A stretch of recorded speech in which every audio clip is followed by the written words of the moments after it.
Hey, what's up, guys? I hope everyone's doing great. I hope everyone's have a great day. It's been a while I don't come on here and live stream or make a video. And primarily the reason why I haven't made a video in such a long time it's because I've just been busy with all kinds of shit. Work, school, home improvements, etc. You name it. I've been busy with it in the last year. Um, I think now it's probably been about a year I don't come on here and make one of the videos. But anyways, let's get to the bottom of the point. Usually today's content is going to be a little different.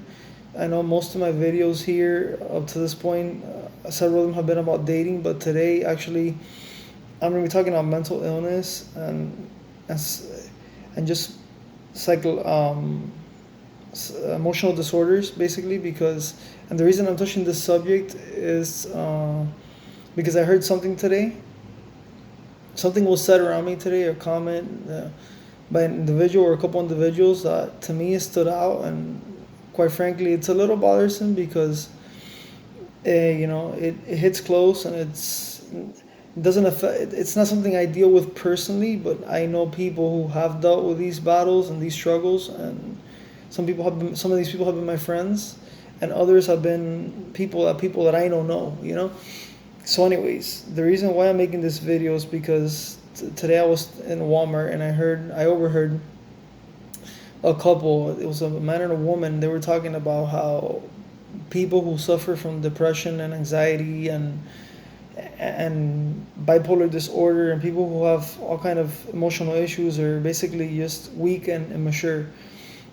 To me, that's it's rather a very ignorant, and quite frankly a lot of people could find that to be offensive because let's just be real, this is a problem that it's bigger than what we think. It's all around us and a lot of times we don't even see it, so just in America alone 1 in 5 adults suffer from a mental disorder, and that this is 1.5 1 in 5 adults in general. It's about 26% of all adults between 18 and 49 will or have suffered from mental disorder within the last year. Furthermore, nearly 29% of all Americans will experience some kind of mental disorder if you haven't already experienced it uh, in your lifetime. And this is just a projection because it's not obviously, it varies by individual. It's an estimate. It's not a guaranteed number. It could be more. It could be less. Um, the reason why I say these numbers and they say these things is because people sometimes, they just speak to speak and they don't think about what they're saying. To say something like that people with a mental disorder, people who suffer from anxiety disorder is weak versus mature, it just rather shows a lack of knowledge and a lack of education that somebody has or somebody lacks in order to say a comment like that, to be honest. And everybody that knows me knows that I'm a very vocal person, and when I don't agree with something, I rather voice it very quickly, and it's not, this is just the way I am. It's I'm the type of person that when I don't agree with something, I don't agree with it, and I don't agree with it, and I just think that those comments are very stupid, and I've heard those comments being made before, not only in a store, but I've heard it made within my circle of friends, and I've heard it made within even my family itself, and it's not cool. So 60 million adults in the U.S. This is just in the U.S. because globally it's obviously a much bigger number.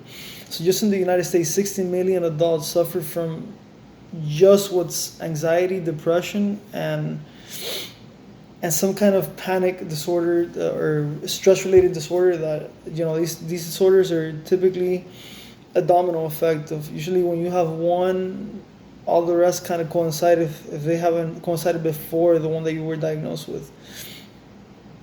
Amongst these disorders are a major depressive disorder, bipolar type 1 and 2, OCD, PTSD, panic attacks, schizophrenia. It's not, I mean, schizophrenia is not as common as major depressive disorder, but it does happen a lot, and most of the people who suffer from it get diagnosed, or the onset is, quite frankly, very young in life, usually some point in your teens, if not 20s, and some people even into the early 30s, but for the most part, most people begin to show symptoms and signs of the disorder in the early to mid-teen years, which is it's quite normal for these disorders. Typically, a lot of them start showing when you're before you're even become an adult. So it's not hard to grasp that, or a what I'm gonna say basically it's given these numbers, given all these percentage, 60 million people, that's over a sixth of the country, and this is just diagnosed, because obviously the real numbers are way bigger, because I mean the truth is that 2 out of 3 people with a mental disorder never go treated, never go diagnosed. So just 1 in 3 people approximately get diagnosed with mental disorder. This is 60 million people. So this is a sixth of the country. So out of 60 million people, only 45,000 of those people actually commit suicide, and 100,000 approximately attempt to hurt themselves. So this goes back to the word weak, and the word immature, and the word not, basically to say that a person is just not fit to to deal with the struggle. This is just an overview. 45,000 people actually take the ultimate decision to, it's a horrible decision, but the ultimate decision to hurt themselves or possibly end their life. So this is what we're talking about. Barely a 1% of people with a mental disorder actually decide to give up on their battle, to just throw the towel in and just not fight through it. So this is less than 1% out of all the millions of people that suffer from this disorder. So like I said, this goes back to the word weak, right? People who have these disorders, they're totally not weak. They endure battles you possibly never endure. They say mental battles are actually sometimes worse than physical ones. And the reason why I say that is because a lot of these disorders, a lot of these conditions or chemical imbalances or whatever the hell you want to consider them, they're not, they have no cure. So most people who suffer from these things, they suffer from it for weeks, months. The majority of people suffer from months, years, if not decades, if not their whole entire lives, because there's people who medications and treatments, they function properly and they do well and they can live a normal life, and actually some of them even stop suffering from the illness within a short amount of time. But the vast majority of people will probably suffer from it for a number of years, if not their entire life, on and off. And this has been said by multiple doctors, and I've read it in multiple articles. It's a sad part that these are chemical imbalances, and typically they need to be regulated through a series of psychotherapy and treatments and all kinds of things, but a lot of them are not effective. This is past going to see a psychologist every day, and we know how a psychologist works. You sit in their office, they ask you the same questions every day, the same things, they hear your same answers, and at the end of the day, you just want to get a copay, and your problem is still there. When you go back home, you still have the same problem you had before you went into that office that day, and the only difference is really you're $60 shorter. But it's anybody who can say that, we are all weak as humans. We all have struggles. So yeah, sure, people who suffer from depression, anxiety, panic attacks, schizophrenia, bipolar, whatever you want to call it, that's their struggle. But what's yours? Everybody's got their own struggle. So if your struggle is not a divorce, your struggle is financial issues, if it's not health issues, if it's not cardiovascular, if friend problems, school problems, corporate problems, whatever you want to call it, the point is we all have a weak spot. And to call somebody weak because they have an illness or a condition or a chemical imbalance or whatever you want to call it, it's really demeaning everybody as a whole, because you're calling everybody weak. Because if they have their illness, so then we all have an illness at some point. If we don't have a physical illness, we have a cardiovascular one or a nervous one, or any other illness that we may have or any other problem, and we all have a weak spot to those problems, and it really only affects us, and we only really know how it feels when it hits us close and when it really gets to us because they hit us where it hurts. So, the next time you want to call somebody weak or you want to call somebody immature for having a mental condition or a mental problem and not knowing how to handle it at the moment or complaining about it or even having the courage and the value and quite frankly the balls to come out and speak about it, because let's just be real, a lot of people with these issues, they won't speak about it, they won't even talk about it, they'll hide it for years, they go untreated because they don't want to be judged or they don't want to be talked about, they don't want to be ridiculed, they don't want to be seen as indifferent, because we live in a society that if you don't think the way everybody thinks and you don't say what everybody says and you don't live the way everybody else lives, you're considered different, you're considered not normal. And this is just the way the society works. It's a secular world, and you have to, unfortunately, today this world, we don't actually even have, like, and this goes back to one of the videos I did before, we don't actually even have full freedom of speech anymore. Like, some things that we say can get us in trouble at our jobs, at our schools, and this shouldn't be the way it is. It shouldn't be the way it works. People should have the rights, should have the voice, should feel free and comfortable to come out and express whatever mental distress they're having. This is normal. It's a normal part of life. Life is not perfect. Life is hard. Life is full of stresses. People lose their shit sometimes. I mean, life in this country is not fucking easy. It's hard. Then you have to work. 85% of people work in this country to pay bills and just get by, with a decent salary. Even if most people that go to school just basically work to pay school loans and pay their bills and insurance and kids and etc. and all this bullshit, like, it's only the 1% that are rich, and even the rich have a shit ton of problems, maybe not financial, but they have it in all other sectors of their life. Actually, it's not very rare to see rich people have all the money you can possibly find, the money that most of us wish they could have, take their own lives or constantly complain that they're in a constant state of depression, and a lot of them go to rehab and take drugs and alcohol as a way to escape what they feel, because since they're at that level, they just wish for 1 second they can have a normal life. The point is, we are all weak in a sense. We're all very strong, but if you want to consider someone weak, you might as well consider all of us weak, because we all have that weakness. And it doesn't have to be mental illness, it could be anything else.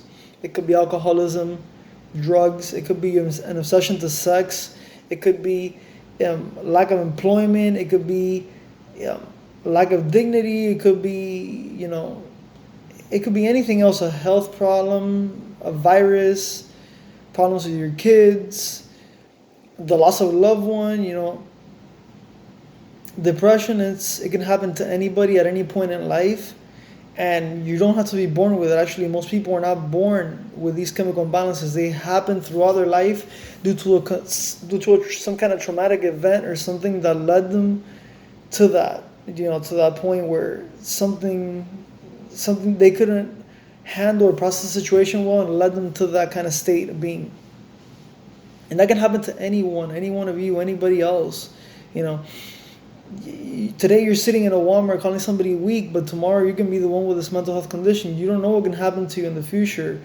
A tragic life event in your life, a major life-changing moment, a divorce, the loss of a kid or a loved one, anything that can take you, the loss of a parent or a friend, a car accident, a disaster, anything that can happen can put you in a place of darkness, a place of isolation, a place of just mental distress. So we should never make fun of anybody or demean somebody for something like that, or much less call them weak. Actually, I would go ahead and say that people with mental illnesses and disorders are actually some of the strongest people I've ever met. And the reason is because, like I said, these conditions have no cure.